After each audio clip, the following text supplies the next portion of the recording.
limits to what man may achieve, for there are no boundaries beyond his dreams, and no dreams he may not ultimately make come true.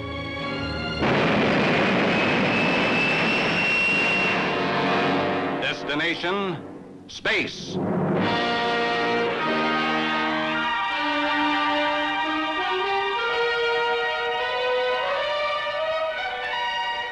The rocket ship rode in orbit, close to an incredible wheel-like structure that spun gently in an ocean of seeming nothingness 500 miles out from Earth.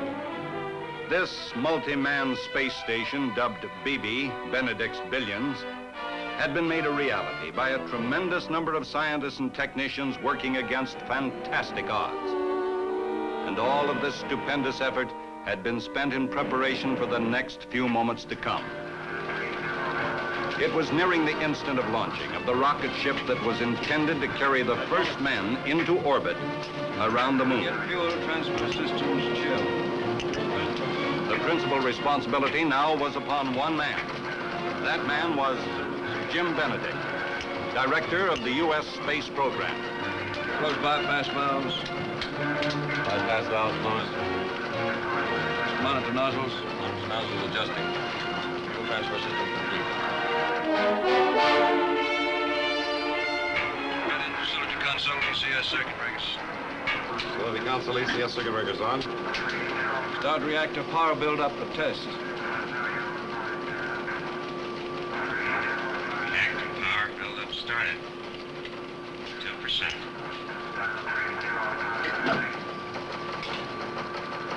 Again, heat exchanger instrumentation check. Heat exchanger instrumentation check begun.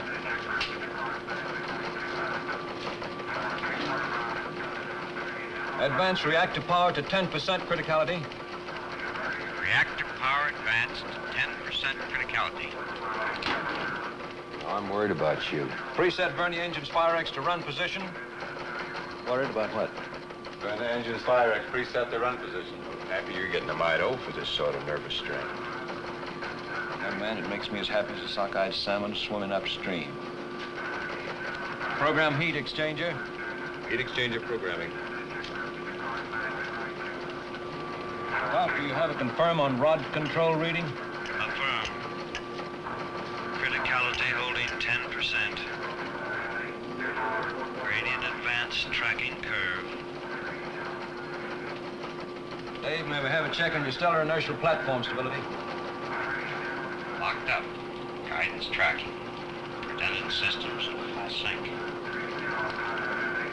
we have a report from tracking stations?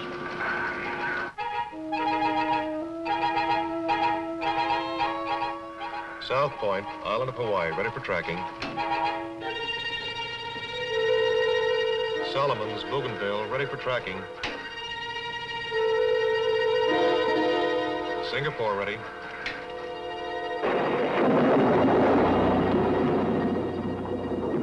Ready at Nairobi, Kenya.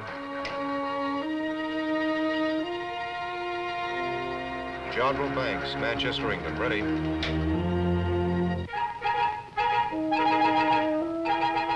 Villamil, Galapagos, ready to track.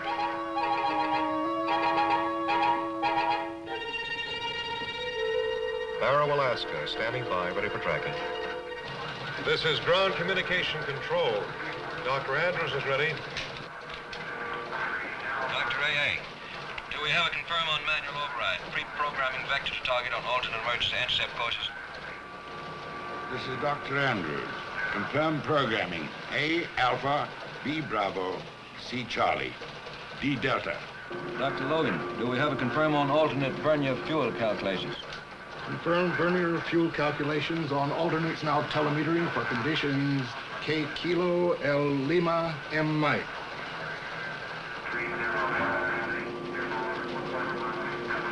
Pressurize main mercury tank. Main mercury tank pressurizing.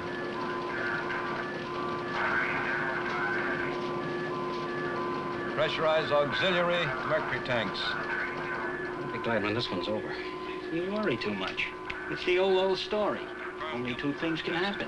It'll either be go or no go. If it's no go, only two things can happen. We either try it again or somebody else tries it. If it's go, only two things can happen. They either make it or they don't make it. You're not as tough as you sound. You're just as keyed up as I am. You're tracking me. I'll be glad when this one's over, too. What the devil's this? Whatever it is, it's heading this way, fast. Hit the alarm. No go. No go. Lock off all working fluid. No go. Stop the pile.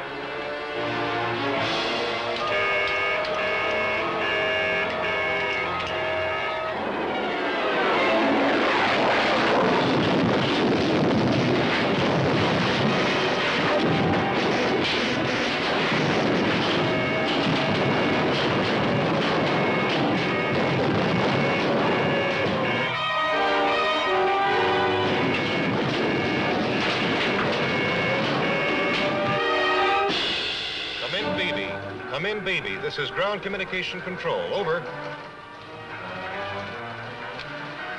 We've lost contact. GCC calling BB. This is Captain Schramm aboard rocket ship. BB in collision with meteoroid. Stabilize orbit. Stabilize orbit.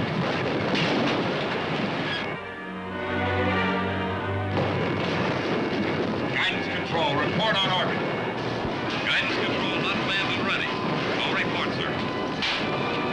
Damage control. Report. Sections 5 and 18 sealed off with brakes and skin. Multiple fires in generator compartments. Switch to auxiliary power. Interlock guidance and automatic burn your controls to hold orbit.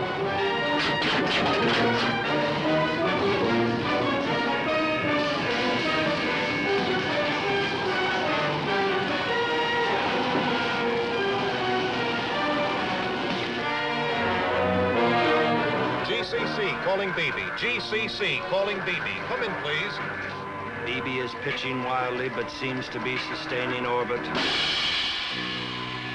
If they go, what happens to us? All I'm worried about right now is them. Hey! Dolph! Come in, please.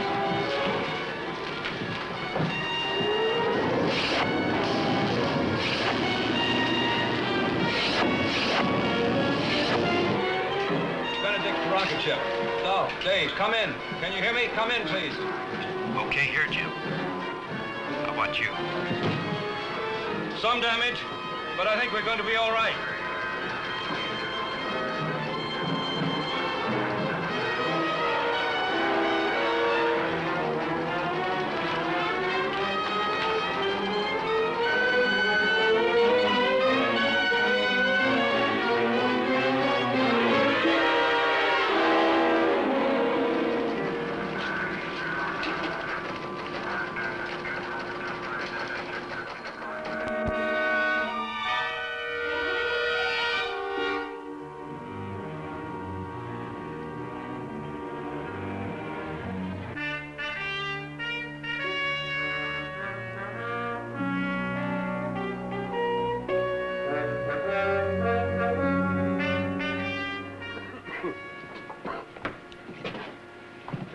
Oh, boy, it sure got it in here, didn't it? Yeah. Guess it's what you'd call beaten up. We'll have to rebuild the entire package. What luck. Don't crab about luck. If that thing had collided with us directly, then nothing left. Barely grazed us. This is only part of the damage. Is there much other damage? 2 other sections are ripped up a little. The important thing is nobody was hurt badly. I'm grateful for that. And we held it in orbit. That's something else to be grateful for. Still one more thing we can be grateful for. At least this is one setback they can't blame on us.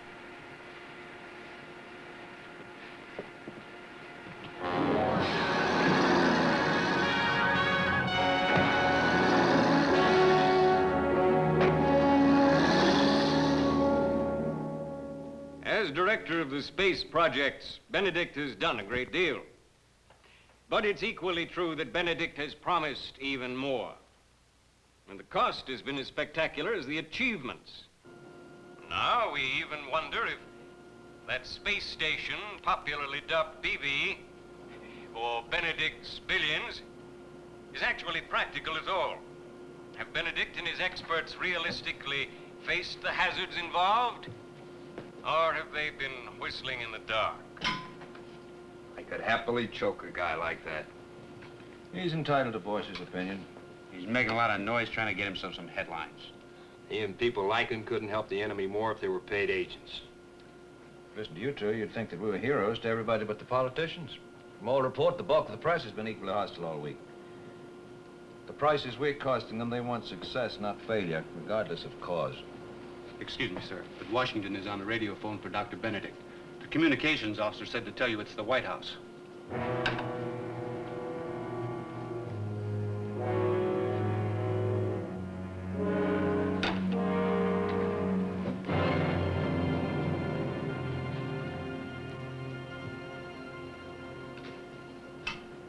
And that man's name is James Benedict. It's time the entire matter is investigated and reappraised. And it's my intention to have James Benedict subpoenaed by a special senatorial investigating committee on space.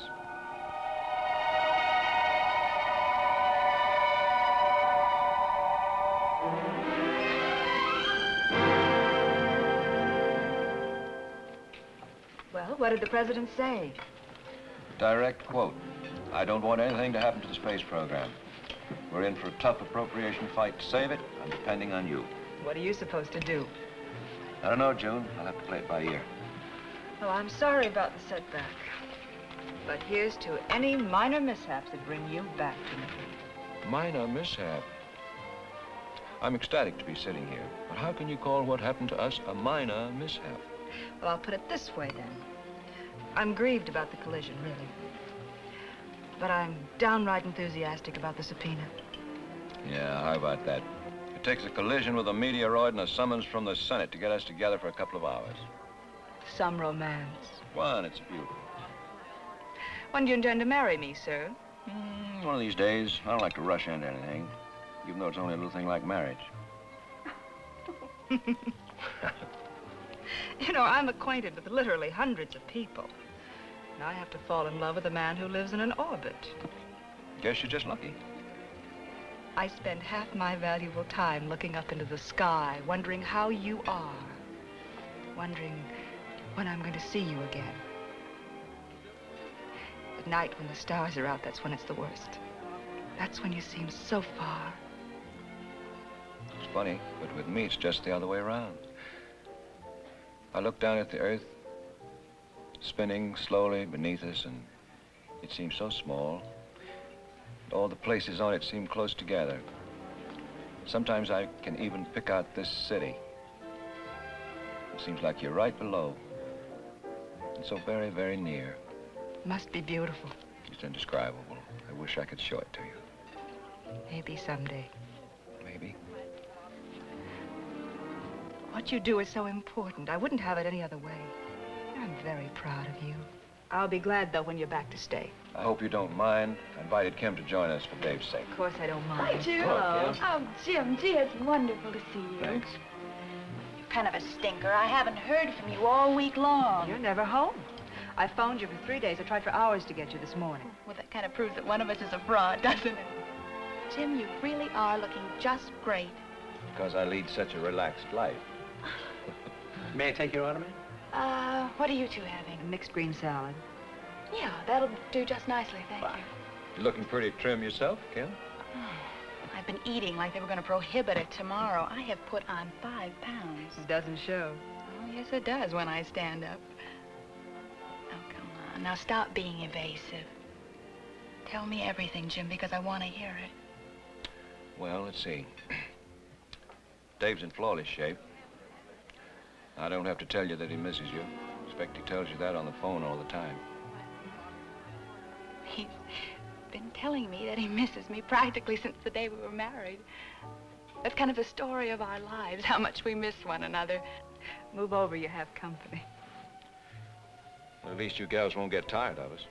Oh. Is that so hilariously funny? Strange, I don't see any humor in it at all.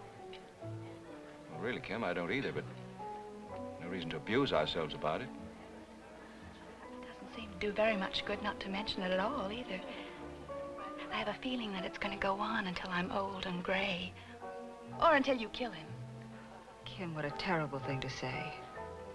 Maybe, but it's true. The newspapers call you the Space Project Team. You don't seem like very much of a team to me. Dave takes all the risks and you take all the bows. You know you don't mean that, Kim.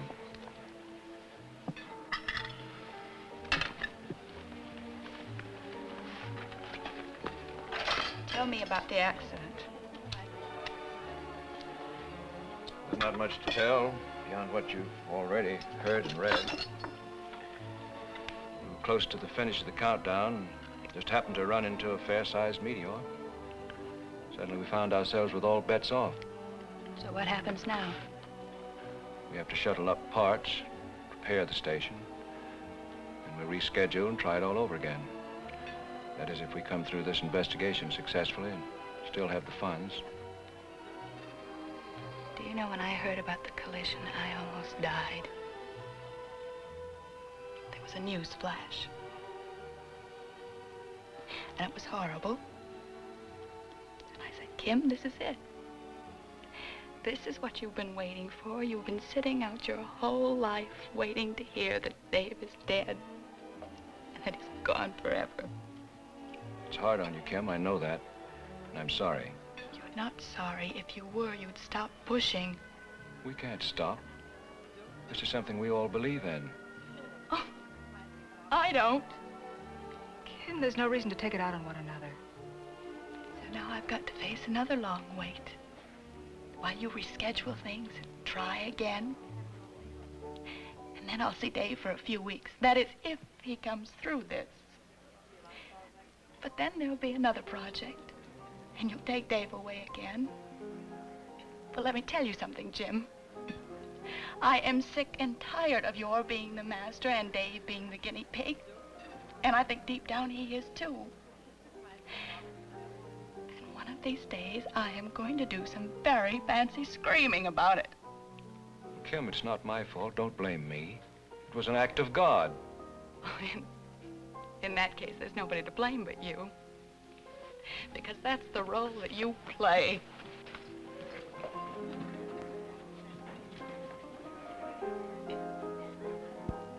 I'm very sorry for her. So am I. Sorry for you, too.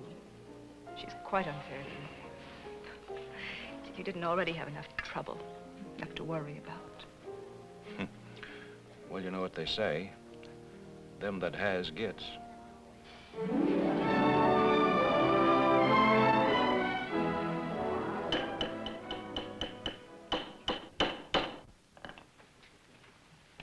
At this moment, is the satellite in particular hazard because of the damage sustained? No, sir. It has ample auxiliary power to keep it functioning within safety factors. But until repaired, the station's usefulness is impaired. Dr. Benedict, for the record, how much of the damage to the satellite resulted directly from the collision itself? Well, little, actually. The meteoroid was a large one, but it fortunately merely scraped us, coming in contact with this upper portion of the structure, causing some tearing of the skin to section 18 and to section 5 from some hurled fragments. Any other questions? Yes, I have a few. Did the rocket ship itself sustain any damage? No, Senator, that was not directly involved. The delay in the space projects and the huge added expense, which we can certainly expect to be heaped upon us, are due then purely to the space station being up there. I'm afraid I don't quite understand your question. All right, I'll put it another way. Let's talk about that rocket ship. If it had been designed so as not to be dependent upon the space station, then there wouldn't have been any reason for delaying its attempt on the current moon project, now would there? Inasmuch as the rocket ship is dependent in certain respects upon guidance and safety control from the space station, I would have to regard that question as too iffy. Now, don't try to evade me, sir. You're supposed to be one of our nation's greatest brains. Certainly you should be able to understand this simple question. If the rocket ship were 100% independent of the space station, would there or would there not have been any reason for delaying its attempt to orbit the moon? Well, that, sir, would be in the realm of crystal gazing. Though I hate to admit it, in that field I'm not qualified to answer.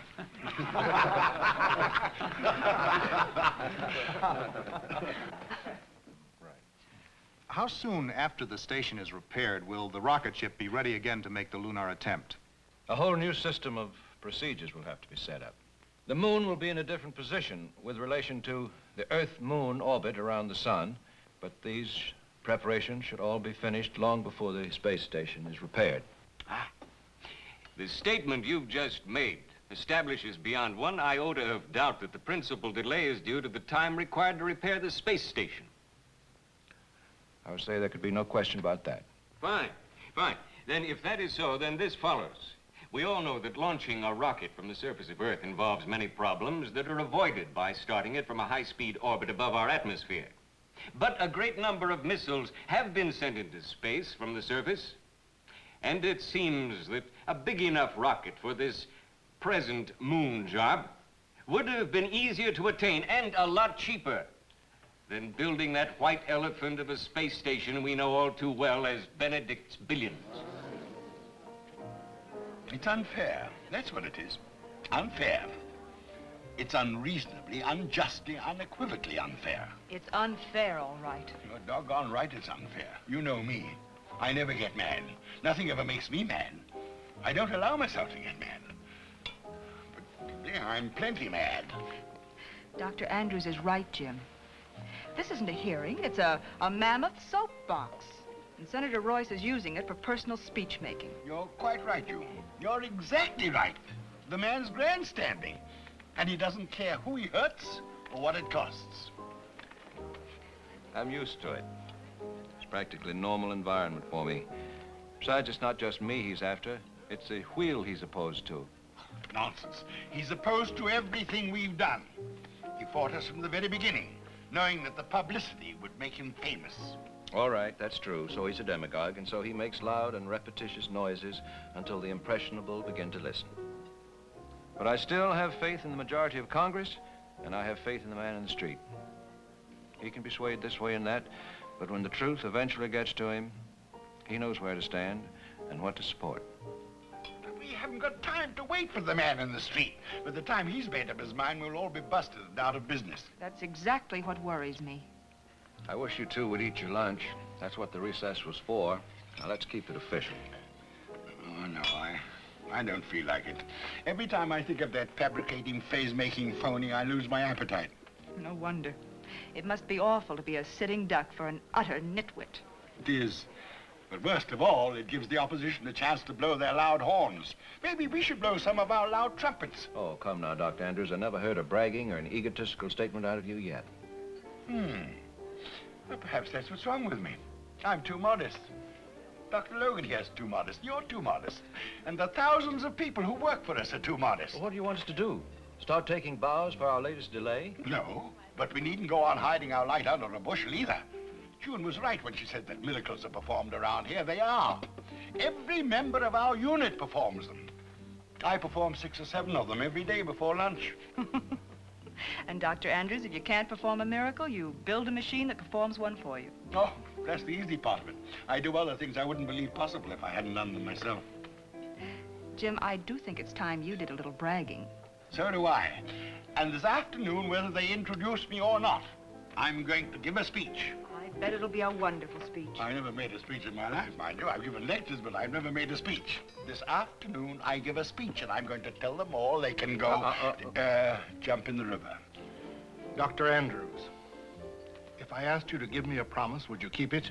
Oh, of course you know that. What is it? That speech. Don't.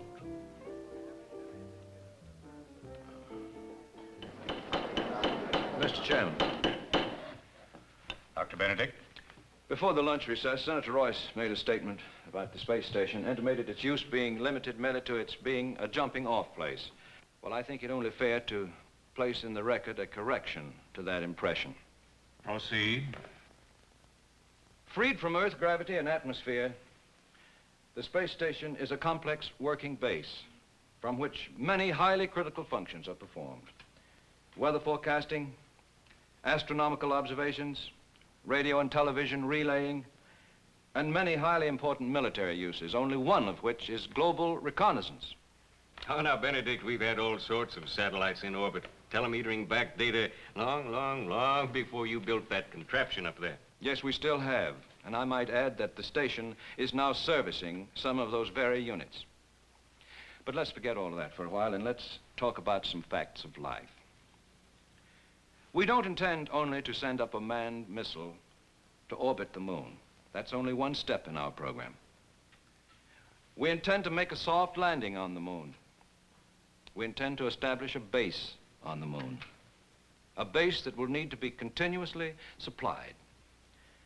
Now, of course, all of this could be done by sending up missiles from the surface of the Earth, but to do this in such an obsolete way would cost billions and billions of dollars, more than what has been spent on BB. And this apparatus, Benedict's Billions, is in orbit now and is operational. That's a broad and loose use of the word. I can hardly regard so delicate and vulnerable an installation as being operational. It, sir, is operational. There are equally learned scientists who feel that it is delicate and unreliable. Any number of these scientists talk to me, and I can tell you they have my ear. Now, what do you think of that? I think it's lucky, sir, that it's your ear they have and not mine.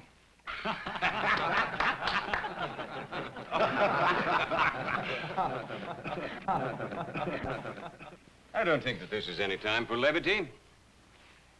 I'll tell you what I intend to do, sir. I have as scientific advisor Dr. Kurt Easton, whose reputation is unassailable. I'm going to see that he's appointed to return with you as official observer on the station. I think we've arrived at the moment when this committee is entitled to some first-hand reports, which may not necessarily be in concert with yours and your personal organization. And I can tell you the Pentagon better not try to block it. If this committee sees fit to appoint such an observer, I assure you no one will try to block Dr. Easton. And now, sir, I want, here and now, as part of your testimony, an honest and frank appraisal of whatever other predictable hazards the space station really faces. Sir, there are any number of hazards and dangers, ranging all the way from radiation to innumerable possibilities of mechanical failure. But if you demand my frank appraisal of what I consider to be the greatest danger, it's the vacillation, the continuing swings of certain sections of public opinion. From the earliest days at Cape Canaveral, when we were first trying to outdo the first Sputniks, many people have teeter-tottered between anguish and triumph. Whenever the enemy made the slightest advance, loud voices proclaimed that we should beat them at all cost. And whenever the slightest gain was made, this unfailingly was followed by periods of apathy or complacency. And through it all, a few kept up the weeping and the wailing over the cost of survival. And there have always been political opportunists ready and waiting to grab a headline by jumping on the crest of each wave, whether it be one of enthusiasm or one of despair. Those of us on these projects are well aware of our responsibilities. And we recognize the value of committees such as this one, calling us in from time to time for a reckoning. And it's good that they take us to task and keep us on our toes. It's of little importance whether one by the name of Benedict bears the principal responsibility or someone else. I do not speak for myself, except to say that if I seem to be failing, I should be replaced immediately. But let us make up our minds once and for all whether we want an all-out space program or not. And if we decide that we do, as I pray we will, then let us remain constant to that purpose. And in the name of the future of our country, let us stop being like a changeable wind, blowing hot one day and cold the next. Instead, let us go forward in the American way, pioneering new frontiers without fear, taking pride in accomplishment, yet facing dangers and disappointments with resoluteness and without qualms and complaint.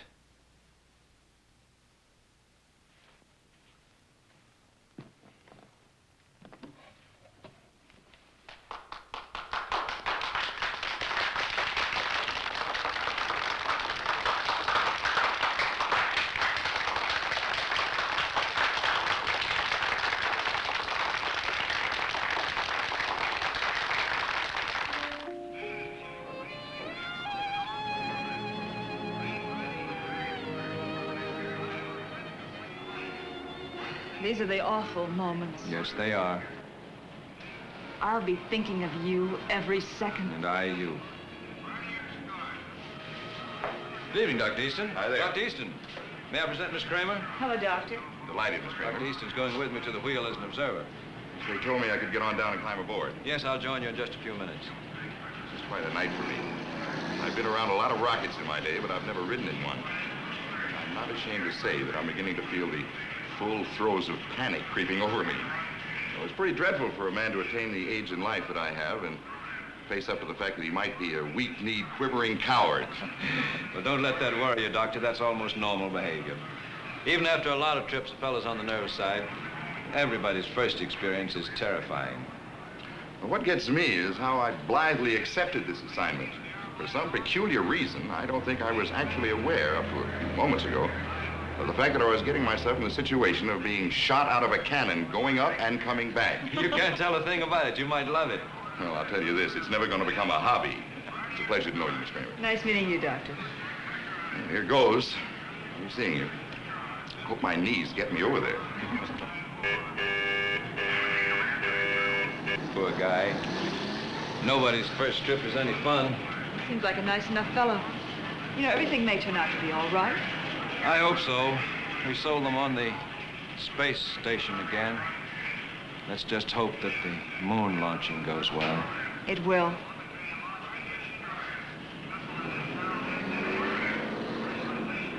We won't be leaving for hours yet, probably not until after sunrise. Maybe it would be better if you didn't wait until we launch. Would you mind awfully? I can't stand to watch you get into that thing. Oh, it's not so bad. So long, fella. See any Martians? Give them my regards.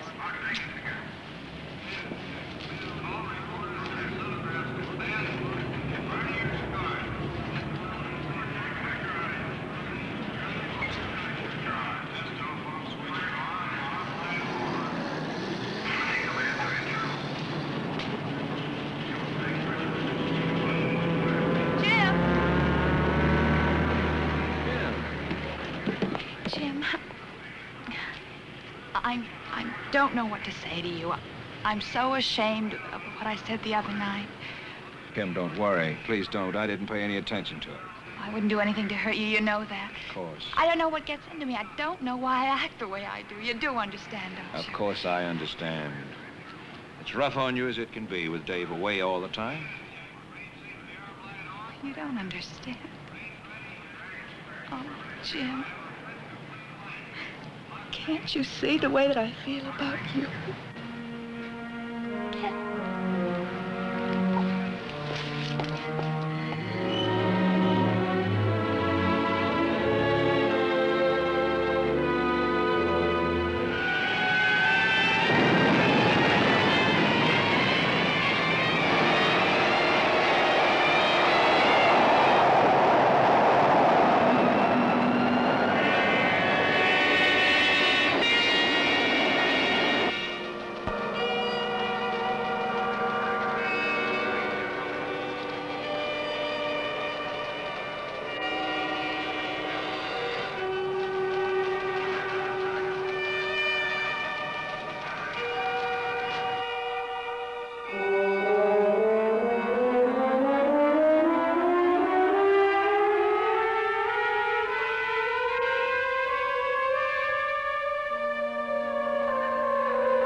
How are you? Oh, fine. You look great. Thanks. Good to have you back, Jim. Thank you. I'd like you to meet Dr. Kurt Easton. Colonel Matthews, ship commander, my associate Dave Rimmel. Welcome aboard, sir. Thank you. Nice to know you. How do you do? I believe we met once before at a symposium. You read a very interesting paper concerning missile trains. Well, yes, I do remember. That would have been a couple of years ago. MIT, I believe. That's right. Well, as you know, Dr. Easton's going to be with us for a spell as an observer for the senatorial committee. I hope I won't be too much in the way. On the contrary, sir, we're proud of what we're doing up here. As a matter of fact, I'd like to take you on a tour of the wheel right now. Fine. I'm anxious to see all of it. Well, I'll meet you in a little while in the control complex. Good. See you.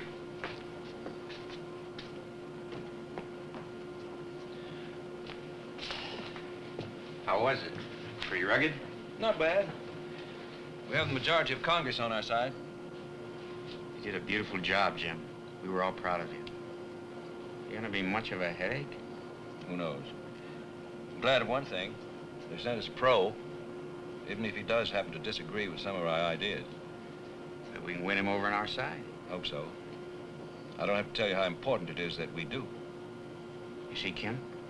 Of course. How was she? Just fine. I'd say she was in excellent health. How'd she act? Friend or enemy? Well, I only saw her for a couple of times.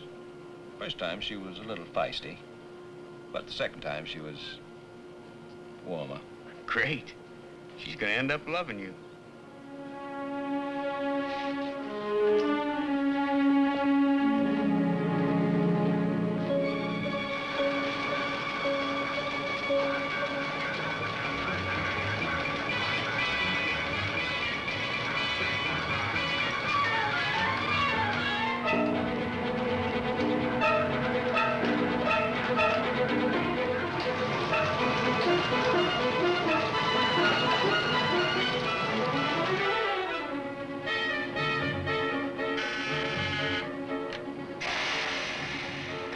Dr. Easton, come in.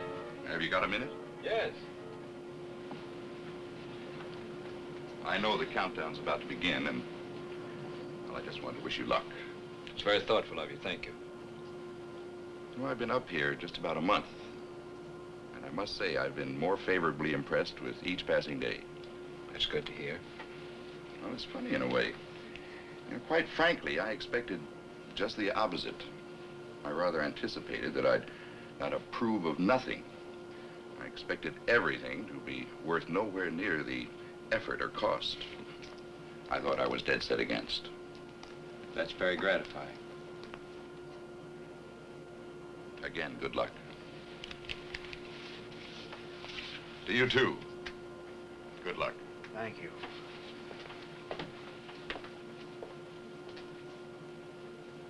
Well, we're ready, Jim. We're about to get over the rocket. Take good care of yourself, baby. Don't let anything happen to you. I'll try, believe me, I'll try. I'll go down to the airlock with all of you. Jim. Yeah? I know I'm repeating myself. Stop worrying about Kim.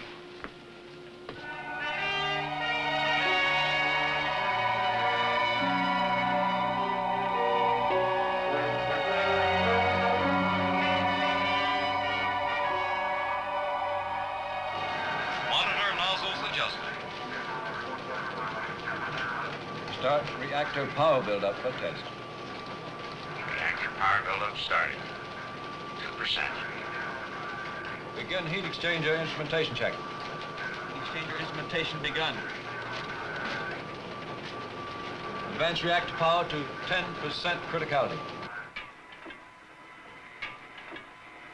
Reactor power advanced to 10% criticality. What's your rod control reading, Gal? Criticality holding 10%. Dave, report on guidance system. Locked. Redundant systems in full sync. Dr. Andrews? Programming confirmed, as well as emergency alternates. Dr. Logan? Confirmed vernier calculations as telemeter. Close number 1 and number 2. Burn your engine links.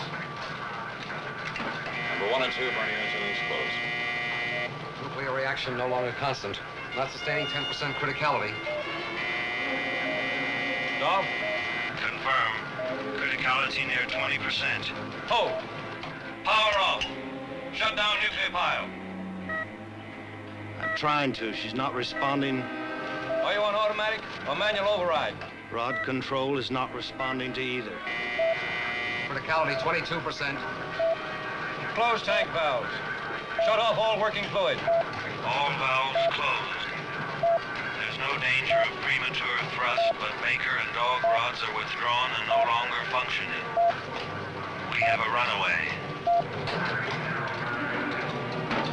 Man, oh man. You're not kidding. If she keeps building, if she hits 95%, she'll blow like an A-bomb. Matt, you better alert all your people.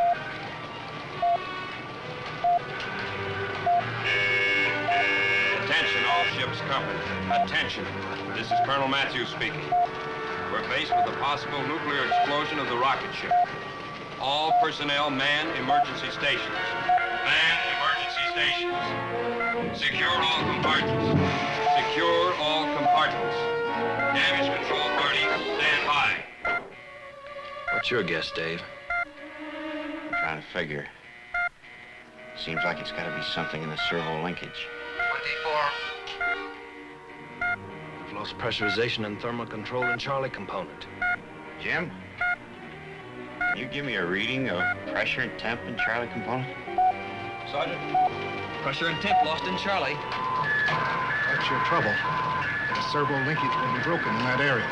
Criticality 26%. Got to get that pile closed down, and there's no way of doing it while those rods are out. I'll wait until we know exactly what's fouled up. 28%. Those are secondary servo units in that component. They activate the pneumatic system of the reactor. I can climb in there through the central column if we've got enough pressure. Damage control, manned and ready. I'm afraid that may take too long. I've got to try it. Guidance control, manned and ready. Go ahead. Pressure and thermal control, manned and ready. If that rocket blows up, it will blow us up too. We're at a calculated safe distance. Probably rock us. We'll probably lose orbit, but we'll probably live. Is that all you're worried about? I didn't say that. I'm not exactly enjoying it. 30%. Gradient increase accelerating. Dave made up his mind. You couldn't have stopped him. The hotter that pile gets, the faster she'll keep building. They can run out of time all at once. They know that as well as we do.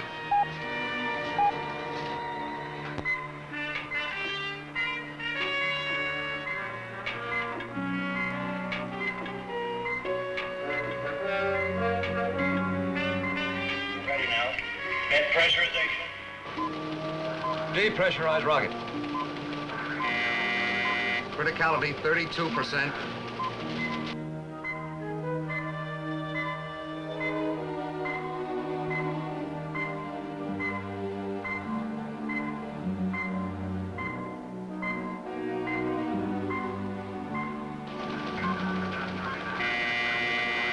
%.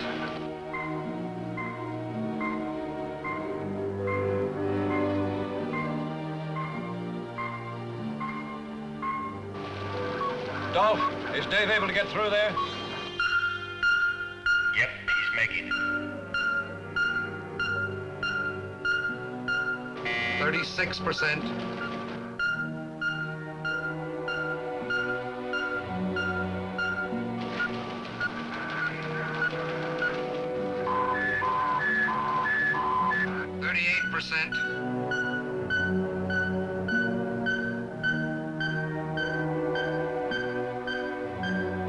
Criticality 40%.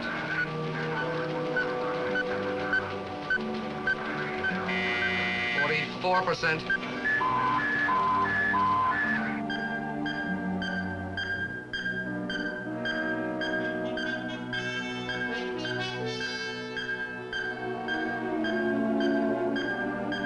Criticality 48%. Criticality 52%.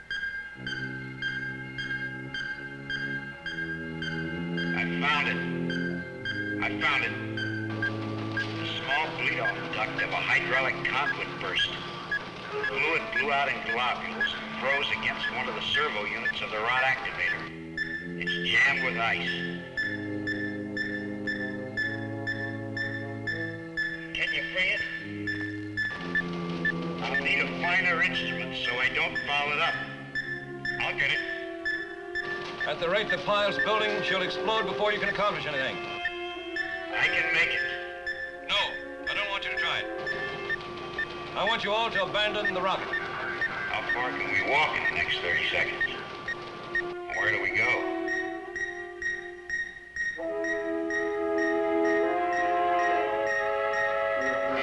%.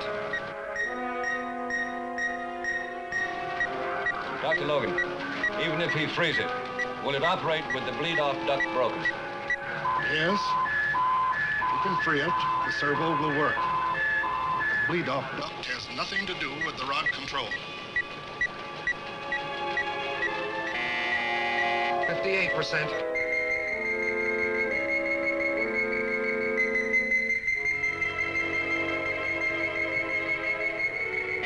64.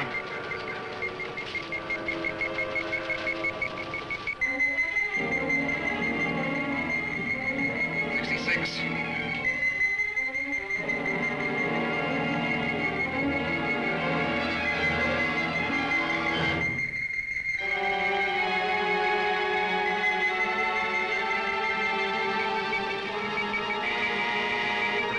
70%.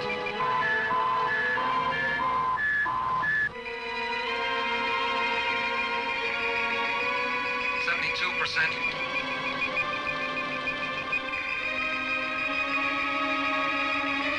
Now, get back to the controls. Let me know if I free it.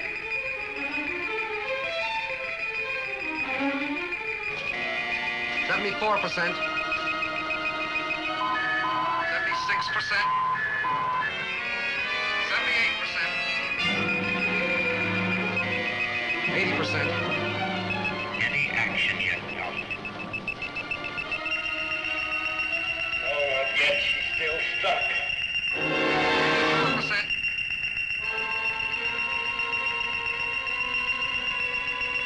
88%.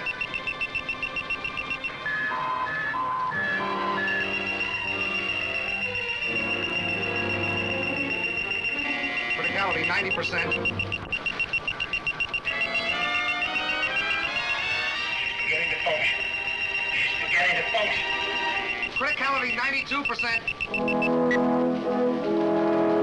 Criticality 88%. 84%. Dropping.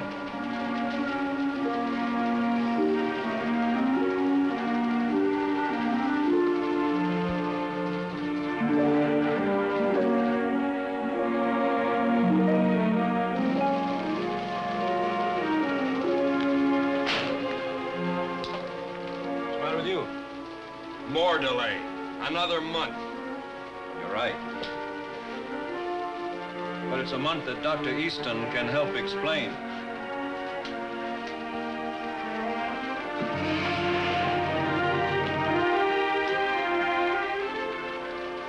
I will describe precisely what I've witnessed. How those on Earth will react, only the future can tell.